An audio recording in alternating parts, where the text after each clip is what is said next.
The following program contains the opinions of the host, guests, and call-in participants. These do not necessarily represent the views of this show's distributors or sponsors. This program may contain obscene, profane, or otherwise objectionable language. Viewer discretion is advised.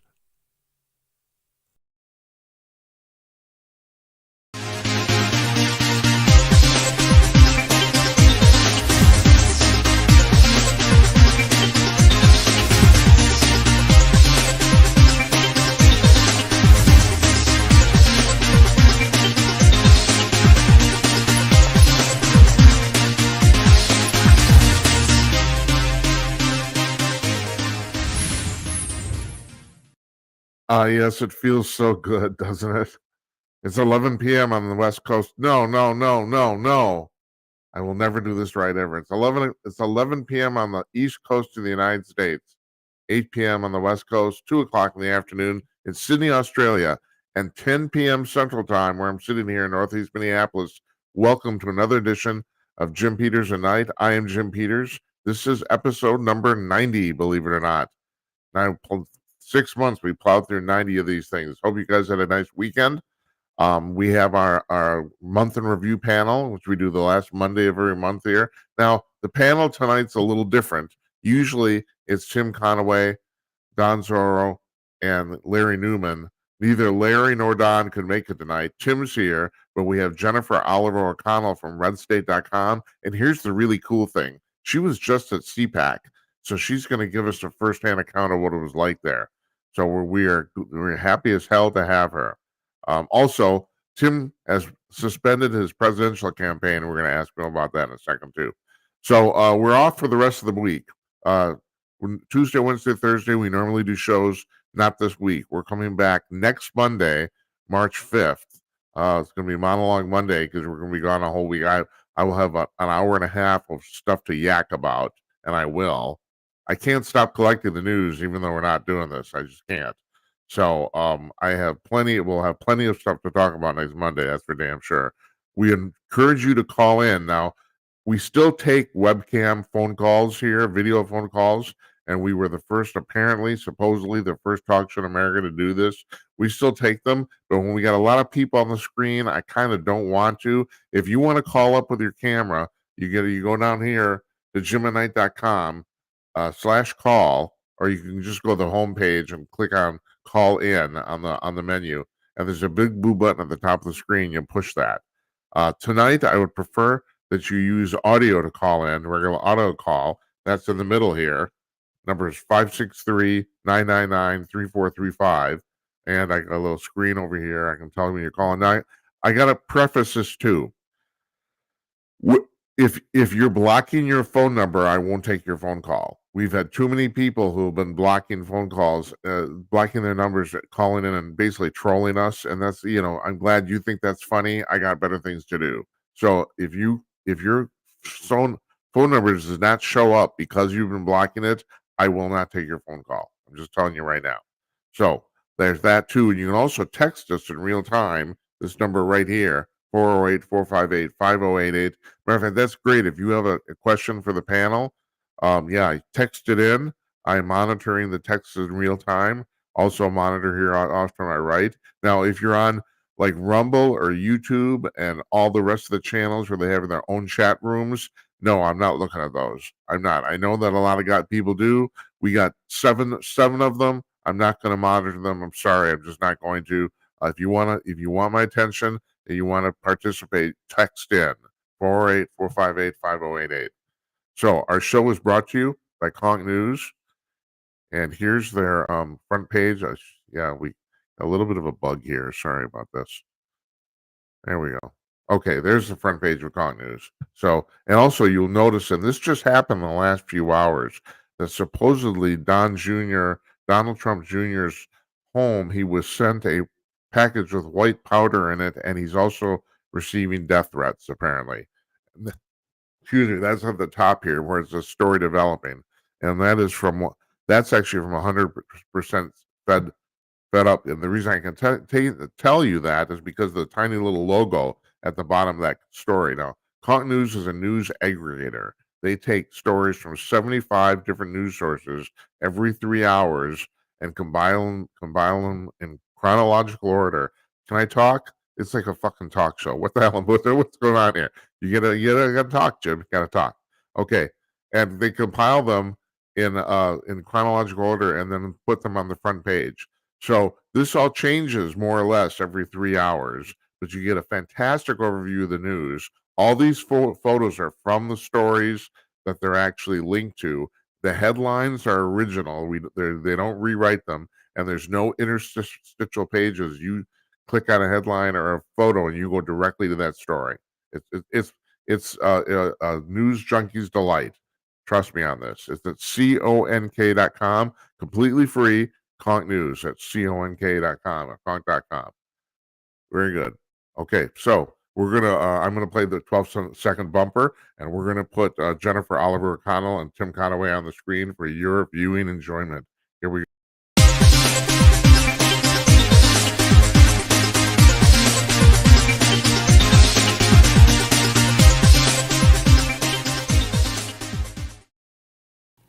Hey, are we all here? Gang's all here. Hey, good to see you, Jennifer. Good to see you, Tim. It's been a minute. Yeah. What, Tim? What? I said it's good to see you. Am I? Oh yeah. Do I sound like I'm in the echo room again? The completely tiled room. I've got the entire state of Minnesota behind me. Oh, you do. That's right. I know they're backing you. Yeah, literally and figuratively. Hey, Tim, do you want to very quickly talk about you suspended your campaign this weekend? Or what Yeah, well, it's a it's not one thing. It's a whole train wreck of things. A whole bunch of different stuff, technical problems with my website, delays that caused me. I wanted to be able to get donations, and when I got set up to do that, I had technical issues with the website, the security issues, and by the time I got those fixed, I kind of lost my place in line. And I'm doing this by myself, so the amount of money that a guy like me has to do this is close to zero. And just a few other things that happened, and it's getting late in the game, so I decided that I can't make a serious run at this point, so I decided just to shut it down. Your life wasn't threatened at all, was it? Well, I mean, every time you leave the house, Jim, it's serious danger. But and I actually know the answer to that question, because if your life was threatened, you just kicked somebody's ass. I know you. That's it. That would make the day a lot more exciting than going to Walmart, getting a shingles vaccine at Sam's Club. So that might be the threatening thing. So far, just a little bit of pain where I. Well, we're glad you're here, and we're glad you're still alive. And that's the way those things go. Yeah. Oh yeah. No big deal. I mean, my life has taken drastic turns many times, and you just roll with it and keep on going. Yeah. Now, sandwiched in between us is Jennifer Oliver O'Connell, and she was just got home. Are you at home right now, Jennifer? I am at home. Yes. Yeah. So you were at CPAC, huh? I was. I read all the stories you submitted from there. But tell us, what was it like? It's always fun going to CPAC, just for to see the curious characters and see who's on Media Row and what they're talking about, and that, to me, that is what makes up the conference, and why people continue to go, is to kind of network and be with like-minded people. And definitely the draw was former President Donald Trump. Well, hold it, Jennifer. Somebody actually asked me to ask you this today. Exactly how many people come to this thing? Is it thousands? Like, it's in thousands. Yeah. I have no idea what the number was this year. I didn't look to see what the reported number was. Just from feel, save for Trump's speech, it was definitely a lower attendance than I've seen in previous years. It started off kind of on a slow burn. Uh-huh. The main hall was always half empty or three-quarters full. It filled up a little bit more on Friday, and then Trump was standing room only. Yeah. Yeah. Now you had a lot of good things to write about Byron Donalds, and that he was pretty impressive. Byron Donalds is always impressive. Watched him from the beginning of his first congressional run, and just an impressive constitutional principled individual, and according to the people in Florida, a great representative who they would hate to lose should Trump if Trump chooses to tap him for VP. But his speeches are always impressive, but this one in particular just had a very executive office feel to it. Uh-huh. It was laying out policy. It was pointing out, constitutional merits and setting a vision and an agenda that someone either running for office or who planned to be number 2 would talk about. So do you think he will be picked? Because I have a theory here. I'm just saying at this point that he is at the very top of the list. Like if there are 5, he's at the top. Tim, you have any thoughts on this? Well, based on Jennifer's comments there, that if he was speaking that way, it's as if he wants to be picked. You don't, come up and talk in that fashion. If you want to be considered for it, then that's the way you approach things. So I think he's making his bid, and and nobody knows what Trump will actually do, who he will actually pick, and the merits of that speech, what the guy was saying, the fact that he was prepared in that way to put himself in that position, in that light, doesn't necessarily mean that he's going to win over the Donald, because there's no telling how he makes choices. Well, I'm gonna kind of revise my prediction based on kind of what Jennifer said. I've been saying for a long time I think it's going to be Tim Scott, and my primary logic for that is that Tim Scott is actually in Congress, and I think, like with Mike Pence, I think Trump needs a liaison of people who really knows what's going on currently in Congress. But so is Brian Donalds. Right. He is too. So I mean, and so what am I thinking? So I think it's going to be either one or the other. It's like that's so I'm hedging because I do that. I'm a hedger. Yeah, I mean, if you think about it, Trump is serious about courting this black vote that is looking his way because Biden's such an idiot, and they realize, wow, we did way better when Trump was in office. We weren't so poor. Jennifer, are you saying that Mike Pence isn't black? Yeah. I just amused myself. You look up white in the dictionary, and it's got a picture of Mike. I know, you do. Yeah. He's there. All that pasty white skin, it's just awful. Oh, God. Okay, well, I got a bunch of stories here, and I tailored this specifically to the two of you, because the two of you are both longstanding journalists.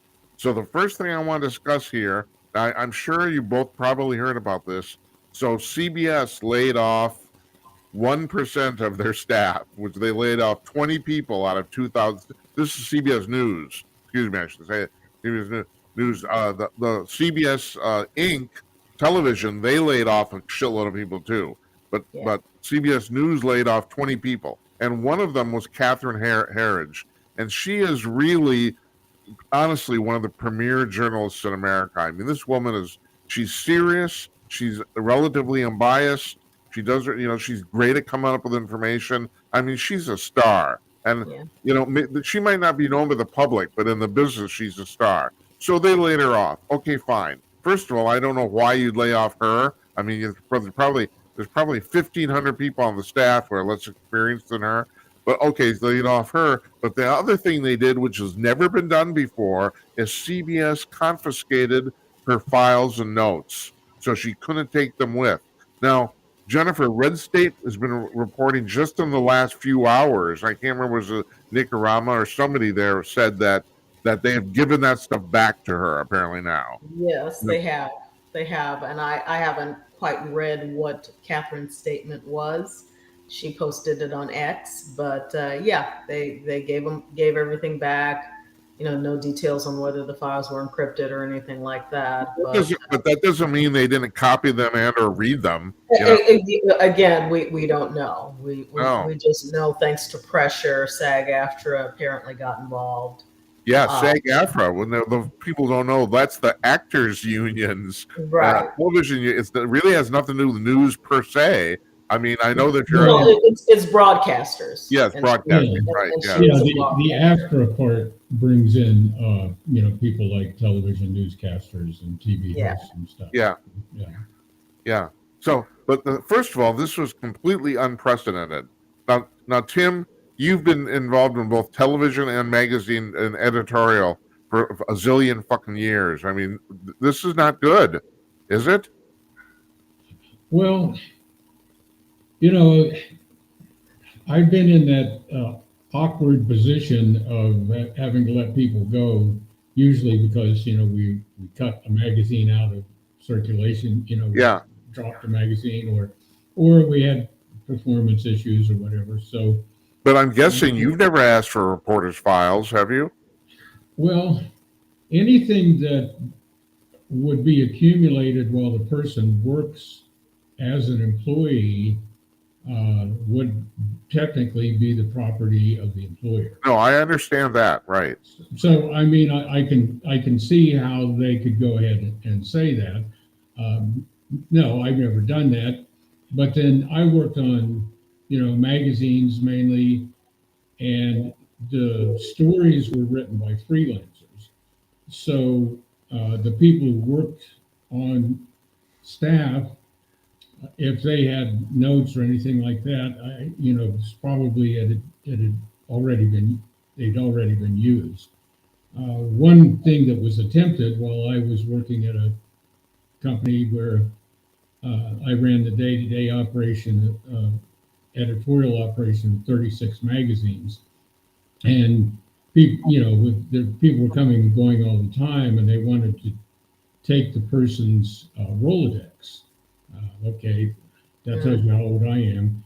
Rolodex, but and the argument that I already knew, having moved around in the business a little bit, is Rolodex, which for those who don't know, is a list of contacts and their telephone numbers and addresses. You wrote down by hand on a card. Yeah, on a card, and it, you roll the thing around.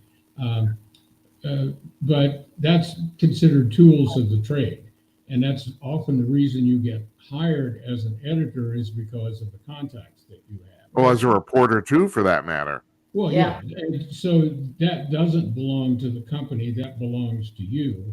Yeah. And even if you acquire new contacts during the course of your employment, that's your tools of the trade. That's just like a plumber. Right. You hire a plumber and you say you need to bring your own tools to the job. When the job is done, you can't say, okay, now I own all your tools. So, but this other thing of the notes, I really had never heard of that before. Yeah, and Jennifer, I mean, Tim does have a point. I mean, he's right that technically that stuff does belong to the company, but always previously, as a courtesy, reporters have always been able to take it. This is the first time anybody's ever remembered that the companies actually asked for or took this stuff. Well, she was onto something in reporting about the Biden White House and Hunter Biden, and I suspect that they were probably mining to see what more she had, because she was getting ready to break something open, and that's when they fired her. Yeah, the theory that's going on, and I don't know if you guys wrote about this, Jennifer, or not, or I read this somewhere else. The theory is that Viacom wants to sell CBS, and Heritage is in a really good position to piss off the Biden administration and So Yeah. they pulled her. They laid her off specifically because they don't want any bad press coming up with antitrust regarding this. That's the theory, you know. But I don't know. That's a good theory. Yeah. Again, she was uncovering things about the Biden administration and Hunter Biden, and I don't think the president liked it, obviously, and we know that the media, the legacy media, is all in bed with the White House. So Yeah, and so okay, you guys tell me. I'm just going straight out here. The president seems like a vindictive fucking bastard. I mean, Trump. he always has been, Yeah, Jim. yeah, doesn't he? From, Yeah, from his days as a senator. I mean, look right. at what he did to Clarence Thomas. Yeah, He has always been really an ugly human being, a manipulative SOB. and you go back to that thing with Clarence Thomas. That's basically, as far as I can remember. Correct me if I'm wrong. The first time the Democrats ever pulled this thing about finding this victim. Yeah. I mean, it's so plain, just like with Blasey Ford. It's so plainly obvious that was bullshit in retrospect. At the time, I mean, it wasn't, but Yeah. Well, if you recall, it was first not with the whole sexual aspect, but Robert Bork was his first target.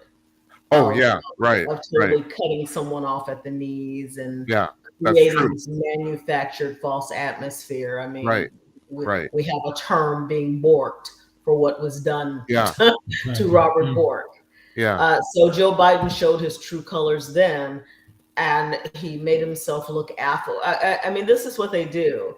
They made themselves look affable and amenable. And same as with Kavanaugh. What was it, about 4 days before they were supposed to vote on confirmation, they decided to trot out Anita Hill. yeah, Whose story was as paper thin as Blasey Ford's. right. And not only that, that wasn't even about. There was no actual. If I'm right, if I remember this correctly, there was no actual um, inference of any actual sexual activity. It's just that he was like talking nasty or something. I can't remember. I mean, He would make supposedly sexual innuendos. Yeah. Left his pubic hairs on a Coke can, according to her. So you're gonna deny a guy a job after, he's 60? What, he was like 50 years old then? I mean, shit. Yeah. Well. The point is, she claimed that there was this series of abuse, yet she kept going to work with him. She actually followed him from one organization to another. So it's just kind of like, okay, this person is sexually harassing you, but you're following them around. Right. They made her the poster child, and she's gotten a great career off of it. And who knows how much kickback money she got for, playing that role. Right. But she's still considered this, vaunted figure for telling the truth about Clarence Thomas. And what a mess. That's something you say, I can tell. Yeah, but that, Bork and then Clarence Thomas. Yeah, really, I forgot about Bork. Yeah, I did. I forgot about that. His character, he is he's a nasty SOB. He is. Yeah. Yes. Well, we can say the same about Trump. He's a petty, vindictive man. We've got two of the worst personal specimens possible going for an office that is supposed to have the highest integrity, which is why it was a good time for a third-party person to come out. Most of the public doesn't want either one of them. That's true. But when it comes down to the polls, they're going to vote either Republican or Democrat because they've been wired to do that, and because they don't have any other choice. I'm hoping that Bobby Kennedy Jr. can mount some kind of realistic effort. He's seen as part of the right. There's always this, well, you're taking votes away from Trump and you're helping Biden.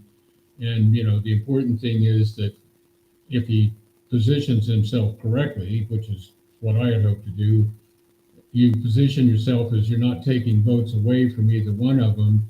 You're awarding the voters with a viable option that isn't one of these guys who's got a lot of clouds hanging over them. Yeah. You know, The Koch brothers are available, Tim. Maybe approach them for some of well, their. I had actually thought about that. I'm a member of Americans for Prosperity, which is their organization, and but see, that's the thing. I didn't want to get that kind of money. Yeah. I wanted to get small contributions. My maximum donation request was $20 from all the people who are dissatisfied with the two-party system, who are dissatisfied with the really lack of good options that we have, and all the people who don't vote because they say there's nobody to vote for. That's kind of where I was going to go, and I wanted to avoid the Coke money or I had a list of all the rich guys that I would have talked to if I had gotten enough information that they were interested, but without being purchased. It's too bad I don't have that super PAC.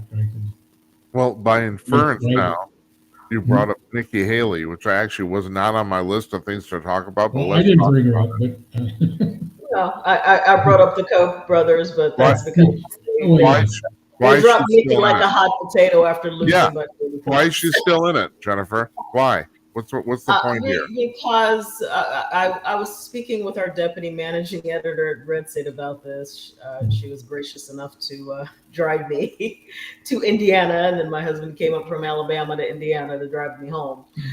So Nikki, but first of all, it's like, how much do you sold? What was her 30 pieces of silver? I mean, seriously, it's obvious that she sold her soul. Okay. Because, all right. Because otherwise, why would you sit up and embarrass yourself like this? By the way, Jennifer, was she there? I don't actually even know. No. She was not at CPAC. Okay. All right. She was not at CPAC. Tim Scott was not at CPAC. Ron DeSantis was not at CPAC. Oh, all right. Okay. Which the people who are auditioning for VP who are on the short list were there. Kristi Noem was there. Elise Stefanik was there. Tulsi Gabbard was there. So those are people Vivek was there. Those are the people who are on the short list. Okay, so now, people were saying she should have got out a long time ago, but I personally thought, no, you had to at least go through your home state, I mean, maybe you can pull something off. People know you. She didn't. Now what's the point? But again, why embarrass yourself? She knew she was going to, Yeah, I suppose that's true. By 20 points, she lost by 40. Yeah. Also, she had no one in her state endorsed her except someone who was her good friend who's been supporting her for a long, long time. Yeah. Well, I endorsed Conaway, so I'm just but I mean, save yourself the embarrassment as far as I'm concerned, and don't go this route. But she's choosing to be embarrassed and to put on a great face and pretend this. So she's been bought. What was the price tag would be interesting to find out. We'll see what soft mattress she lands on once she does say, okay, I'm done with this. And Tim, I gotta ask you before you go on, I gotta ask you, because you know this. So am I right about this, that if your campaign's over, the candidate can keep whatever money's left? Is that true? Yeah, there's a process that you go through to turn the money over, taxes are paid and that kind of stuff. But yeah, you can keep it. Well, the Koch, they endorsed her. They, were backing her, the Koch industry. The brothers, there's one of the brothers died a while back. So that's right. Yeah. But the other one he's still alive on Upload, if you've ever seen that on Prime Video. So that's where the money is coming from and where the impetus to keep going. They're saying keep going because they have openly said they don't want Trump, and so they want to keep pushing the idea that there could be somebody else. And that's Yeah. why she hasn't bolted from the party like Robert Kennedy did. He's running as an independent. He's not trying Well, to get the she's being Republican. sponsored by a number of left-wing donors. Oh, You yeah. know, at BlackRock, Mhm. for a minute, Reed Hastings of LinkedIn, but he dropped her too. Mhm. But yeah, her money is not coming from the right; it's all coming from the left, and she's Yeah. perfectly happy to mentor herself in that. Yeah, and when it's done, the private sector is a good place to. If you have a name, you have that kind of recognition. You get a private sector job where you don't really have to do any work. You just show up. Yeah. And that brings in whoever it is that the client that they're looking for. So I would take those kind of jobs, although my record in sales is, well, it wasn't too bad when I was a salesman. You did okay. Yeah, I survived. Yeah. Okay. So if she quits, she gets to keep the money. How much are we talking about? Millions? Billions. How Yeah. much? Yeah, Definitely I think- millions. Yeah.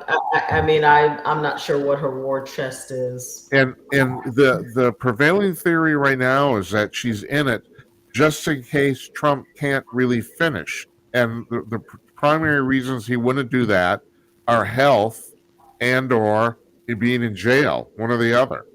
Yeah. But some people kind of think that's kind of like dance around somebody's grave too. I don't know. It's like, She's not liked.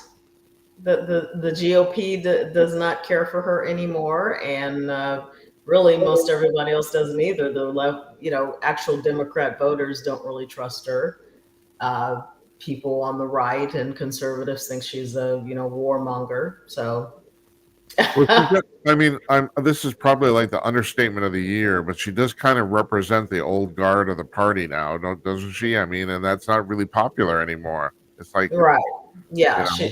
she represents the McCain, Bush, Romney wing of the party that Yeah. nobody wants anymore. That they're Right. slowly being weeded out. And Right. I made a joke. I'm sure we will jump to this subject about Ronna McDaniel. I made a joke that she'll go over to MSNBC with Michael Steele and talk about how the GOP is racist, sexist, and has lost its way. Well, you talk about somebody who sold their soul, Michael Steele. My God, what the hell is that about? I mean, Jesus Christ, that's just disgusting. I mean, I've said I've had to I've got to talk for a second. I've had to temper my feelings about this because I think it might be different if you have children. If you have young children, and like for example, you said this on the show several times. I've been told by several people that Nicole Wallace, who's on afternoons on MSNBC, former press secretary for W. Bush, I think, one of them, I can't remember. Yeah. I've been told she doesn't believe a single thing that comes out of her mouth. She doesn't believe it at all. But they pay her $2 million and she has kids. And so I don't have kids, and so I can't imagine doing that. But I suppose if I wanted, was trying, people have to take care of their families first, and God bless her if that's what she's doing. I suppose that's fine. I couldn't do it. I don't know Michael Steele's children. I have no idea. But there are ways to take care of your children. They don't want to go there are, aren't there? I know. That's they why don't have to go to Sidwell Friends. But if you don't have children, I can categorically say it's bullshit. That's the thing. I mean, it makes it, if I just can't, I can't imagine doing it. I just can't. I mean, Steele's like a fucking traitor. I mean, he used, Yeah, well, when you look at some of these people who spent their lives in politics, not necessarily as the electee, but in the campaigns, on the staff, and the sidelines, all those kind of things. They've never really worked. They've worked more than the senator or the congressman or whatever. Mm-hmm. They've done some kind of work, but that falls apart. Their person isn't in anymore. They don't have that avenue for income, and somebody comes along and says, here, we're going to pay you to do this other thing, which also isn't work. I mean, most of the people that you see on camera don't write anything that they're saying. They're reading a teleprompter. Yeah. They're not, it's like Jennifer goes out and she interviews people and she does the research. She finds the information. She puts it all together in a form. She puts it on Red State. But these people aren't doing that. They just read a teleprompter. Yeah. And so you say, I'm going to pay you this amount of money to read a teleprompter. Well, you've been in politics where most of what you're spewing is bullshit anyway. So it's not, to me, it's not a big leap for that. But this kind of takes us full circle back to Heritage, who, Jim described her. The description he gave of her and of her work is that she's the kind of journalist that big media outlets don't want working for them anymore. Right. Right. Yeah. So they're not interested in uncovering truth, breaking stories, holding the powerful accountable. They have no interest in that. Right. They want to parrot talking points, promote propaganda. Mm-hmm. They have their own agenda going on, and that's what they want to spoon-fed people. Yeah, it doesn't fit with what their advertisers, what their sponsors are looking for, and so that, to me, that's the main reason she was gone. That explains the whole thing. It's like we're saying, hey, she was really good at her job, and they're saying, oh, she's too good at her job. Right. Yeah. Well, she thinks. I mean, AI is taking over a lot, and that's, any staff writer probably got booted out because I can give it to AI. But in terms of, someone who actually breaks stories, and she probably had a nice salary at that, and they also cut out that bottom. We need to talk about that too, about the fact that I don't think the public realizes, Tim, you were talking about people on camera reading the teleprompter. I don't think the public realizes how much these people actually get paid. I just found this out last week. Wolf Blitzer on CNN. Wolf Blitzer, Mr. No Personality, gets paid $15 million a year. Nobody watches CNN to watch Wolf Blitzer. No one. I mean, if you get rid of this guy in like 5 fucking seconds and nothing would happen, the ratings would not change. $15 million? I mean, that's crazy shit. I mean, he's an institution, though. Remember? Yeah, I understand. Right. No, and even they pay Anderson Cooper 20, and even although I think that's ridiculously high, I can somewhat see the justification there. But it's like, I mean, that's the thing. I have no idea how much Michael Steele's getting paid, but it's at least $1 million a year, probably 2 or 3. But the thing is, the writers back in the writers' room are making $20,000 a year. That's right, they are. I know you're right.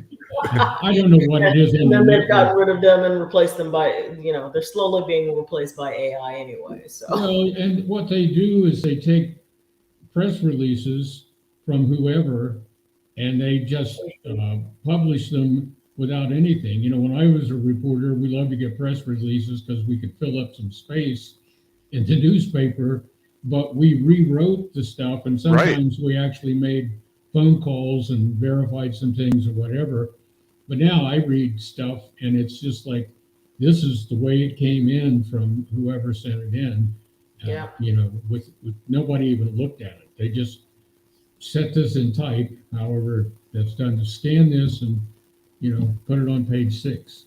You're right, Jim. With no quality whatsoever. I'm not sure if you saw it. I can't remember which outlet it was, but they talked about some baseball league introduced its first amphibious pitcher. Mm-hmm. Where was the editor? Well, there aren't copy editors anymore anyway. If somebody is handing in stories, I mean, I read stuff that it's so sadly comical. It's like my granddaughter says, Papa, just read it ironically. And it's like, it's hard for me to do that. But oh, we've got an amphibious picture, and nobody catches it, and I bet half the readers look at it and think, oh, they've got an amphibious picture. Yeah. And no, half the readers are saying, "What's amphibious?" Well, yeah, exactly. But they think Jennifer, at must be 26, you're not old enough to know about this, but Tim knows what I was talking to somebody on the phone a few days ago. 40 years ago, you could go through an edition of the New York Times and you'd be lucky if you found one typo in the whole paper. That, you know, now it's like the grammar sucks, the spelling sucks. Everyone lets this stuff go. Nobody cares. I don't know what to make of it. It's like, you know, they have, well, you know, when I was working for a big publishing company, the publisher who came from the, you know, the circulation side where you count the number of copies that are sold 3 months after they come off the stand. Why do we need copy editors? He said, can't this computer stuff, you've got all this computer stuff, because I installed a computer network, a network of Macintoshes. It was one of the first in the country. And doesn't the computer check all that? And I says, well, the computer can tell you if FROM is spelled correctly, or FORM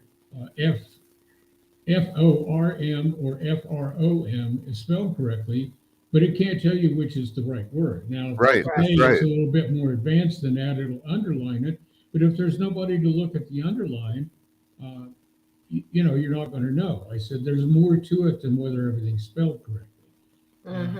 In that. All right. So you guys just opened the door here. I was going to go on to Rhonda McDaniel, but let's go on to AI. So this Google Gemini thing, you know, about with these images. All right.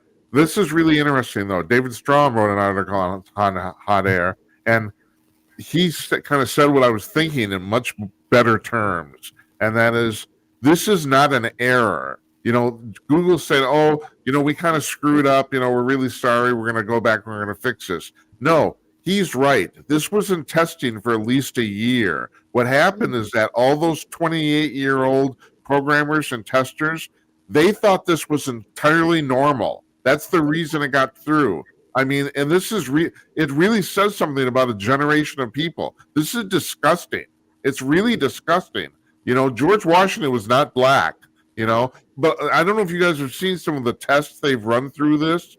I mean, like one was somebody said, write a poem in the voice of Rachel Maddow and write a poem in the voice of Laura Ingraham, and it wrote the Maddow poem, but it came back for Laura Ingraham and said, I'm sorry, I can't do this. This would be discriminatory and harmful. It's like, also, just to think, what the fuck is with the harmful? It's like, you know, they're words. They're not going to kill anybody, you know? We have gotten to the point where they think words are violence. Yes. that any criticism that does not fall into the orthodoxy is hate speech. Yeah. And that's and it's like, no, you're just wrong. Yeah.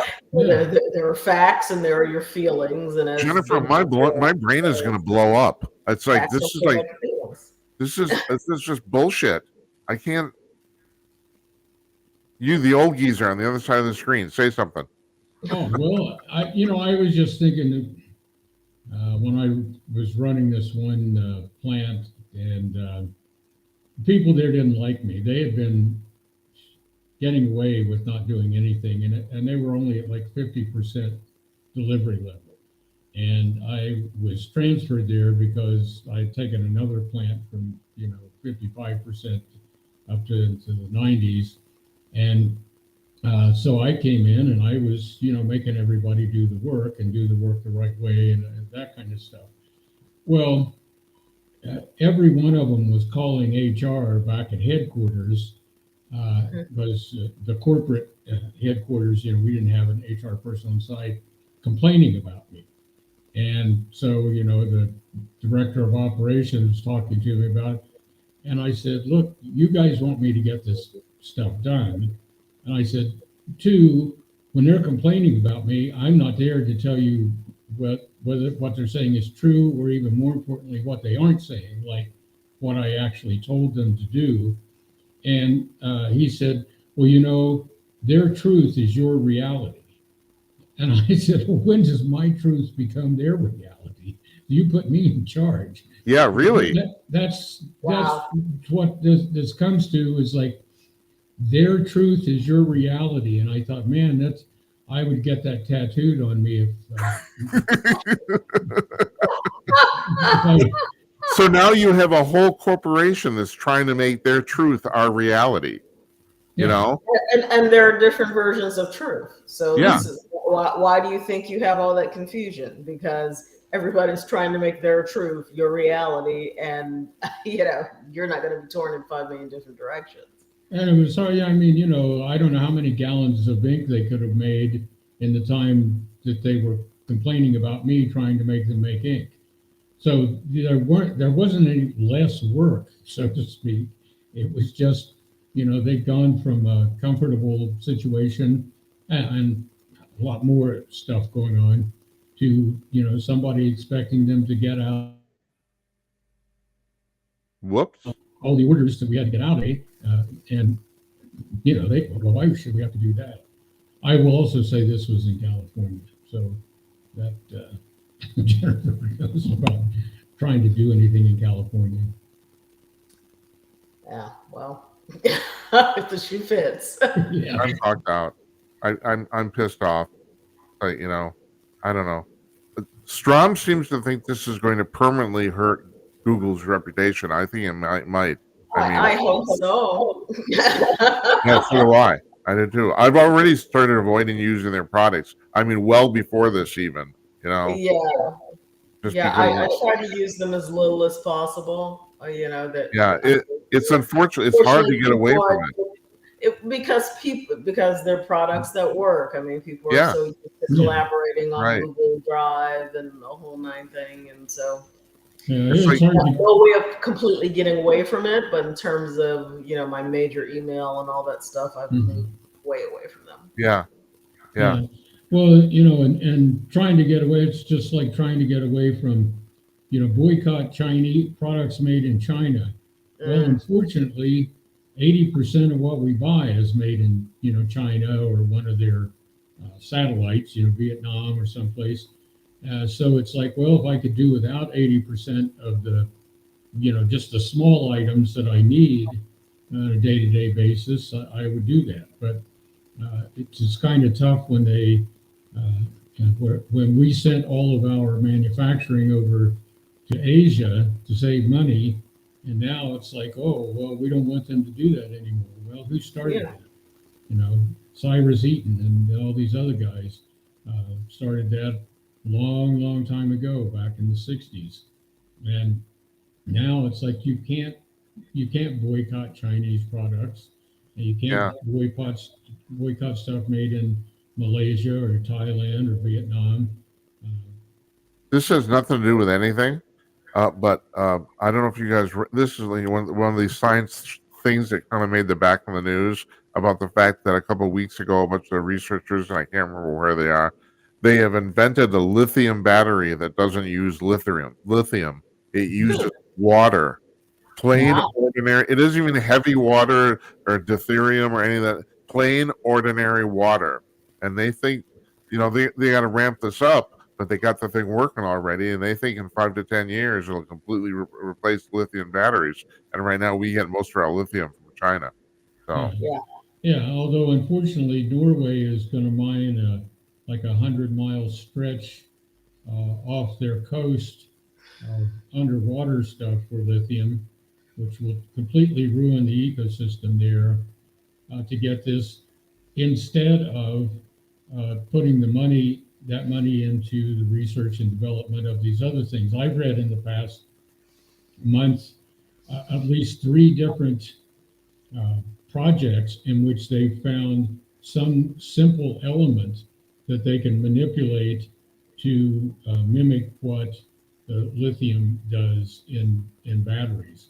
And but we're not going to see that development because all of the big money is producing this other stuff and depends on this other stuff, the Rayovacs and Energizers, or whoever owns all those companies.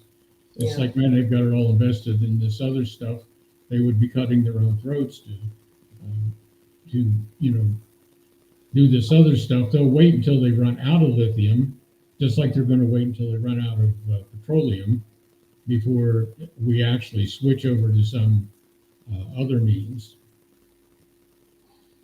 Yeah, it's from what I understand, the estimates of how much petroleum are still mineable on the planet are way, way low. I mean, there are people who think that even at the amount we're using now, we could go thousands of years. So I don't know.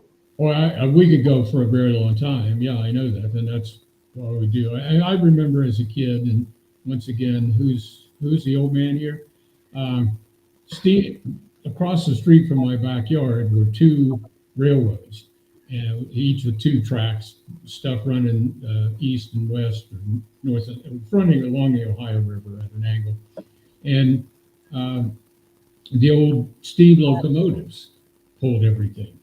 And then, one day, my dad heard something and said, come here with me. We went out to the fence, and a diesel locomotive came by. First time we'd ever seen one. And he said, this is going to change everything. This is what they're going to be using. So, I watched, and I kept saying the steam locomotives, and occasionally a diesel locomotive. And I said, well, Dad, they're still using the steam locomotives. He said, oh, well, until all of these things break down, they'll keep using it. And, that's the way in any industry is until they're forced to make that change, they're not going to. Some industries, some innovators every now and then will jump ahead on the new technology, but that's very rare. And then those who do, they become the kingpins, and they maintain the status quo for a long time. Yeah. This is not the same thing what you're talking about, but it's kind of similar. My wife's sister is a fairly famous scientist. She came up with she has the patent on corn sold to farmers. It has pesticide naturally built into it. I don't know if you guys know about this, but and that was being done for years, but the corn was always sterile. And she came up with the idea. She came up with the process of actually making the corn being able to reproduce. Anyway, she made a shitload of money. She just retired. She's basically spent most of her career flying around the world giving speeches. It's great. Good for her. So I'm visiting her in North Carolina. Her and I are going for a walk, and I'm talking to her, and I said, "Well, Catherine, can you explain to me, from what I understand, ethanol? It takes more energy to make ethanol than it outputs." And I said, "Is that true?" And she said, "Well, yes, it actually is." I said, "Well, then why are we doing it?" And this is the interesting part, guys. She said, "Well, here's why we're doing this." She said, "Yes, it's complete bullshit right now. But," she said, "when we come up with the next thing that actually does work, the infrastructure to distribute it will already be in place." So her answer was essentially political, which I found really interesting. Yeah. But she did say no. From a purely scientific point, it's bullshit. That's Yeah. So I thought that was really kind of interesting. I mean, this may be a bit of a detour, but if you look at what's going on in the food space now, where they're pushing Did you say food? The food space, our food, our supply chain, or our dietary restrictions, requirements, whatever you call them. They are pushing synthetic meats, and they are pushing, eat the bugs. Yeah. And that structure was built in when they started this whole, first of all, the pyramid, and then my plate, and this emphasis on grains. It's like they already set it in place with that, knowing that it was total BS, as you said, and there are scientists and doctors out who are showing how much BS it was and how it's actually killing people. I mean, we have a society that's, half of us are obese and metabolically sick, yet we've been following this food pyramid for the past 50 years. So that they built that structure intentionally to insert all of this synthetic meat, and it's a form of control. Yeah, I never thought of that, Jennifer. I never thought about the analogy there, but you're right. That's absolutely true. And also, have either one of you had any of this processed bullshit meat? God, no. Oh, I have. I'll But, tell you, it doesn't taste bad. It doesn't taste like beef, though. Not at all. It's Yeah. just, I mean, you're crazy if you think that tastes like meat. I mean, I'm not going to eat it. You know, the little kids in South Park, what Stan says to his dad, all my life they've been telling me to avoid processed food, and now they're pushing processed food. Exactly. Yeah. You know, it's terrible. Oh my God. Yeah, Well, but it's part of a process. I mean, it's cheaper to grow corn than it is to raise beef. It takes up, for the amount of food that you can get out of it, or the amount of, whatever big globs of stuff. It's easier. It's a whole different world, and at some point, I don't know that we're ever going to run out of beef, out of steers or whatever, but it's for the ConAgras and the Cargills and these giant food conglomerates. It's a lot easier to grow this stuff and manage this stuff than it is to actually raise animals. yeah. It is and it isn't. And now that I live in a land, well, I mean, California used to be an agriculture giant, and they just Right. have been killing them off quickly. But Alabama, half of it is agriculture, and they're very protective of those agricultural concerns that have been in families for generations. And it's not all that difficult to understand how to manage land and manage cows and do it efficiently. Oh, yeah. We've been doing this for millennia. For there's been farmers for So will you guys tell thousands me? of years, and there's never been a problem before. That's right. That's absolutely correct. And now all of a sudden, the lefties who are trying to make their truth my truth are trying to say that farming's bad. I mean, Yeah. this is crazy shit. I mean, in Norway, you go over the farmers are rebelling. In Denmark, they're Yeah. literally trying to put farming out of business. Well, where the fuck do you think you get your food?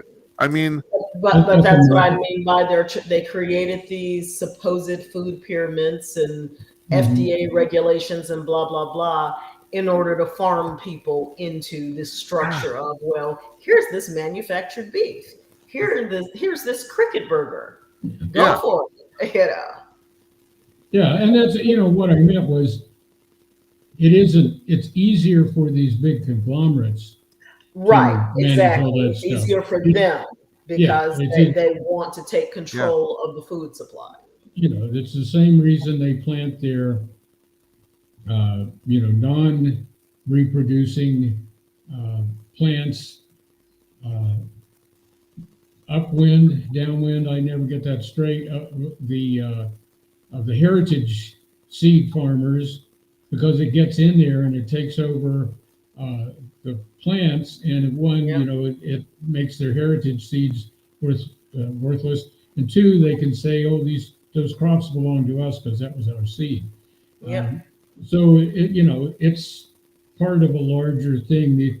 This is a conspiracy, Jim. It doesn't involve little tiny men and round flying objects.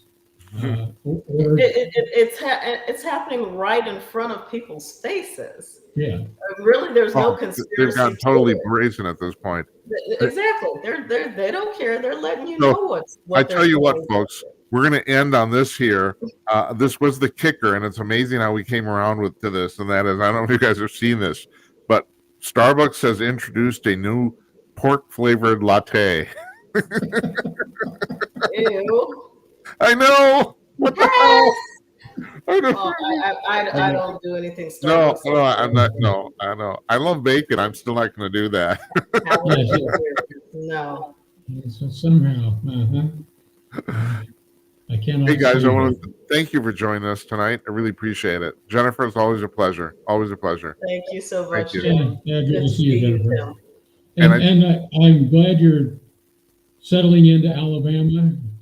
Yes. And, stuff. I was down there in September. Beautiful country and really nice people.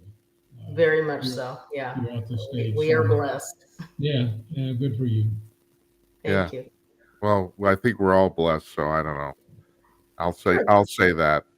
Yes, We'll do that. that Yeah, is you excellent. folks, you have a nice weekend or a week. I'm taking the rest of the week off. So Well, enjoy your time off. We thank you, will thank see you. you next time. Mostly work, but what the heck, you got to do what you got to do. I like this is work, like, yeah. Am I This getting is paid $15 million? No, I'm not. Hey, thanks, guys. I'll see you soon. Okay, you guys Yeah. take care. All right, Okay now. bye bye.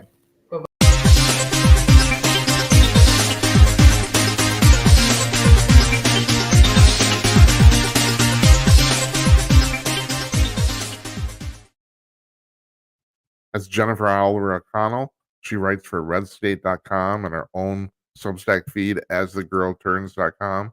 And that's Tim Conaway, former, as you heard, candidate for president. Tim edited, as you heard in the discussion, he was editor of a million different magazines during his 40-year career in journalism. Most noticeably, and I put this in the show description, he was the editor of Hustler magazine for 15 years, basically at the height of its popularity in the 1980s and 90s. That was him. So, yeah, that was very cool. Nice to talk to those guys. Yeah, so yeah, I am taking the rest of the week off. Tuesday, Wednesday, Thursday. We don't do Fridays here at all. So I got a couple things, this is what we call the C block, and I have a few science and paranormal related items that I always like to talk about in this. Actually, the first thing we actually talked about during the discussion, and that is the water batteries.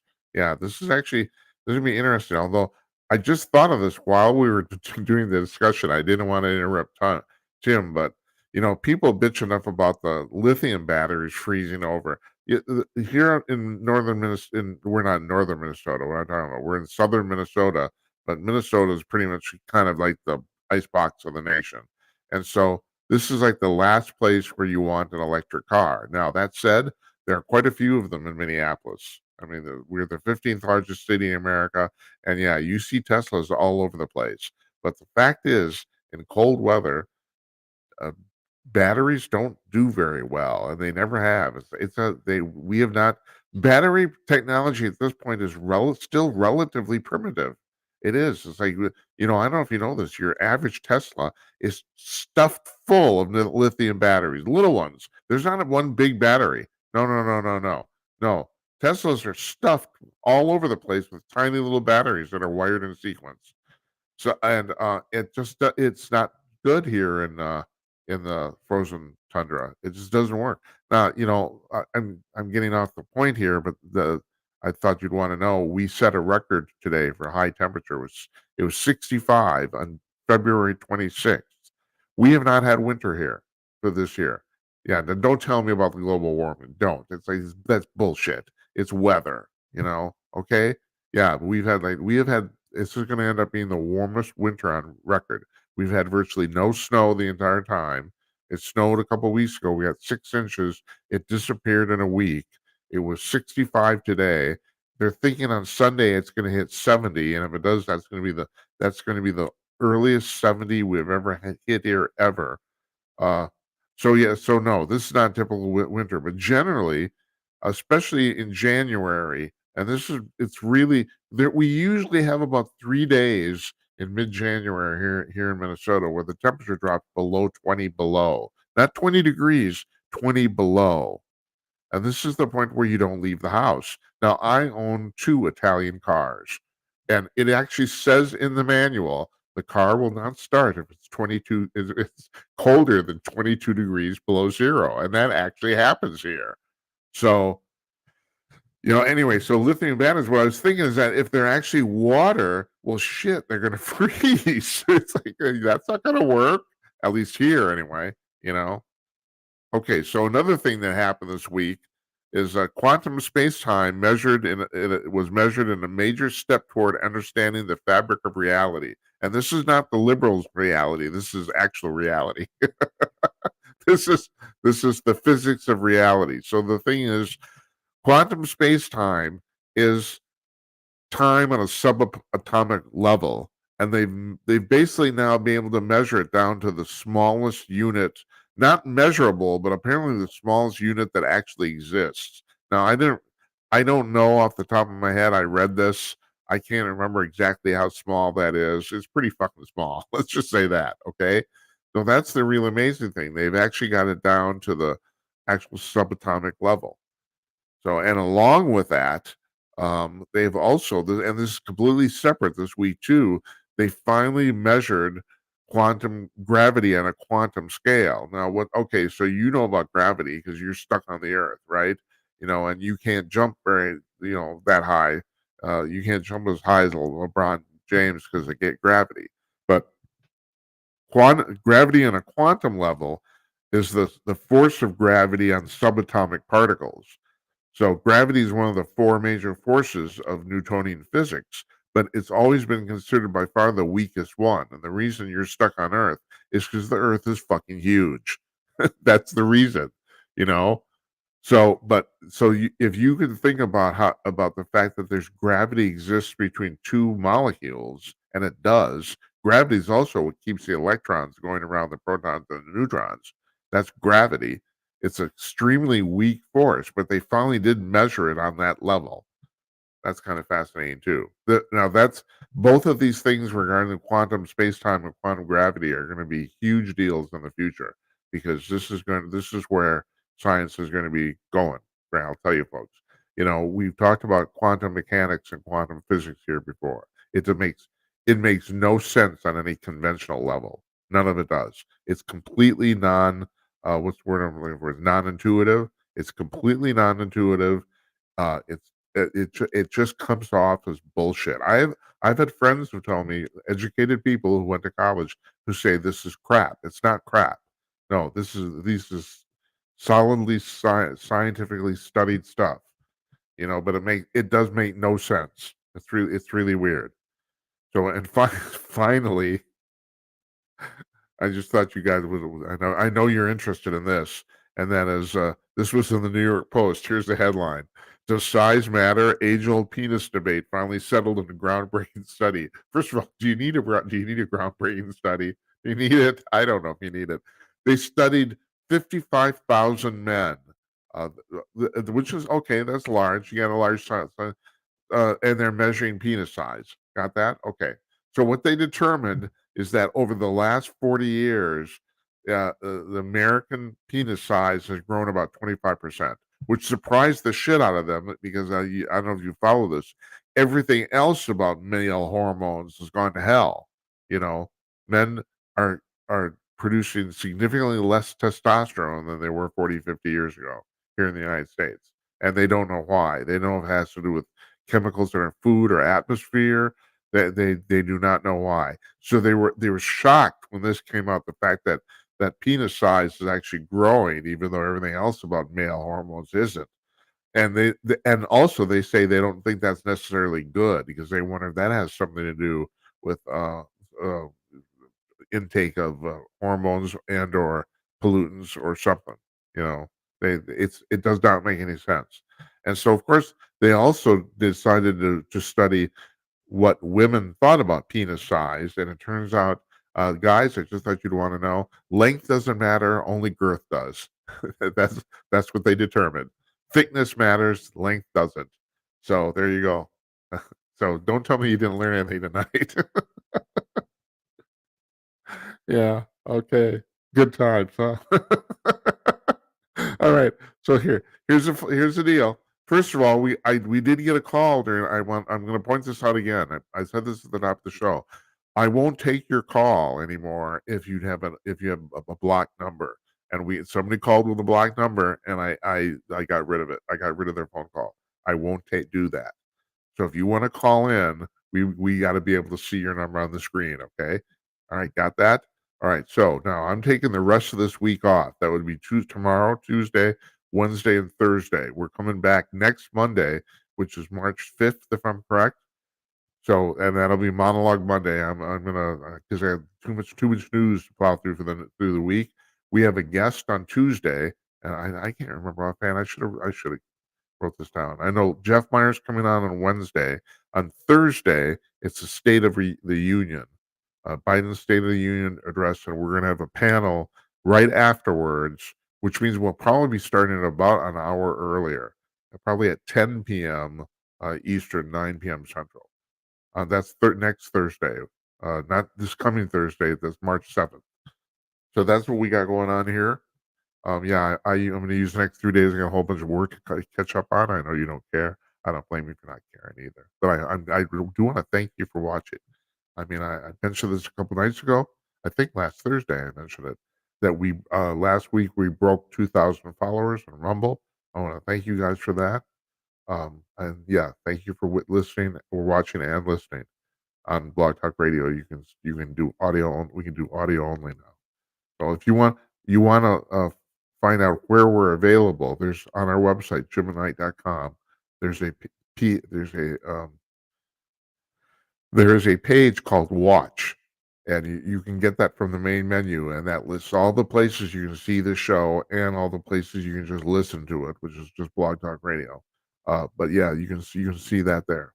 So anyway, yeah, we'll be back. I'll be back next Monday, March 5th. So I want to thank you folks again for watching. Good night, Esperanza. Good night, Uncle Donnie. And good night to you, wherever you may be. Thanks, folks. We'll see you. Have a nice week.